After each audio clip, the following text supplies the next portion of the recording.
vous êtes les bienvenus dans la communauté. J'espère que vous allez bien aujourd'hui.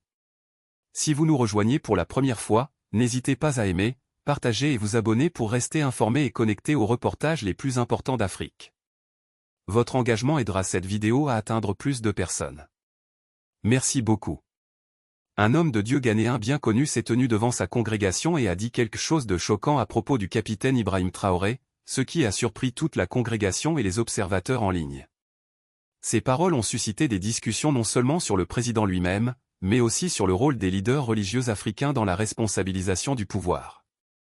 Le prophète, s'exprimant dans un mélange d'anglais et de la langue ghanéenne Twi, a déclaré son respect et son admiration pour ce que le capitaine Traoré a accompli en seulement 2 ans depuis son arrivée au pouvoir. Pour plus de clarté, je vais fournir des sous-titres en anglais pour la partie parlée en Twi, permettant à un public plus large de saisir le message complet du prophète. Il a commencé son message en exprimant à quel point il était profondément impressionné par les réalisations du jeune leader burkinabé. Le message qu'il a donné était brûlant. Ce sont le genre de prophètes et de pasteurs dont nous avons besoin sur ce continent africain, ceux qui peuvent dénoncer l'injustice et l'abus de pouvoir par le gouvernement au pouvoir dans leur pays. Tout pasteur ou prophète qui ne peut pas dénoncer l'injustice de ceux au pouvoir dans leur pays n'est qu'un politicien en robe cléricale. Dans la vidéo, il a exprimé son étonnement face à la fermeté du capitaine Traoré face aux pressions internes et externes.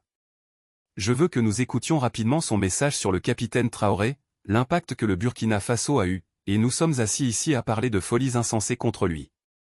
C'est un faiseur de coups, il a pris une arme et est arrivé au pouvoir. Vous qui n'avez pas pris d'armes, qu'avez-vous pu accomplir? Il y a un mois, ce jeune homme a inauguré une usine de tomates de 12 millions de dollars. Vous disiez construire un barrage avec 12 millions de dollars, où est le barrage? Où est-il? Où est votre barrage? Ce jeune homme est un être humain sensé, et il travaille. Les gens pensent qu'il est une sorte d'idole. Le mot musique, il vous tirera une balle dans la tête si vous essayez de voler de l'argent dans le gouvernement de ce jeune homme. Oui, et nous permettons à quelqu'un avec une arme de s'approcher de notre président. Police, vous êtes des gens trop hypocrites. Jeune homme, continuez votre travail. Applaudissements. Un jeune homme peut construire une usine de tomates, construire des écoles, il a fermé ses portes, je m'en fiche de votre CEDEAO. Maintenant, regardez, un leader vient et invite ce jeune homme, il a vu que ce jeune homme est trop rapide. Je n'ai pas dit que je pointe seulement ma tête, désolé. Une idée audacieuse de cette vidéo est le sentiment croissant que les citoyens africains sont fatigués du silence et de la neutralité de leurs leaders religieux et politiques. Ils recherchent du courage, de la transparence et une volonté de se battre pour la justice, des qualités que beaucoup voient maintenant chez le capitaine Traoré. Une autre conséquence de cette vidéo est qu'elle pourrait inspirer plus de pasteurs et de leaders communautaires à briser leur silence et à commencer à s'exprimer. Si cela devient une tendance, cela pourrait marquer un changement dans la manière dont la société civile tient les gouvernements africains responsables. La réaction au message du prophète a été rapide et partagée sur les réseaux sociaux. Des milliers d'utilisateurs au Ghana, au Burkina Faso, au Nigeria et même dans la diaspora ont applaudi le courage du prophète. Beaucoup ont partagé la vidéo avec des commentaires comme « Enfin, un homme de Dieu qui dit la vérité, et nous avons besoin de plus de voix comme celle-ci en Afrique ».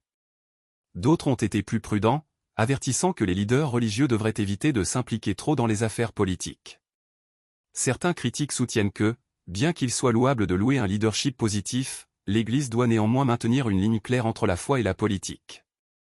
Pendant ce temps, le gouvernement du Burkina Faso n'a pas émis de commentaires officiels concernant la vidéo, mais des sources non officielles disent que le président Traoré est au courant du message et accueille toute évaluation honnête de son leadership, surtout quand elle reflète la voix du peuple.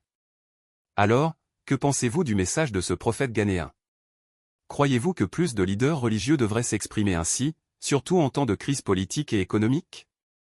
Faites-nous part de vos réflexions dans la section des commentaires et n'oubliez pas d'aimer, de partager et de vous abonner, pour plus de mises à jour approfondies de toute l'Afrique de l'Ouest et du Sahel. Restez informés et restez engagés.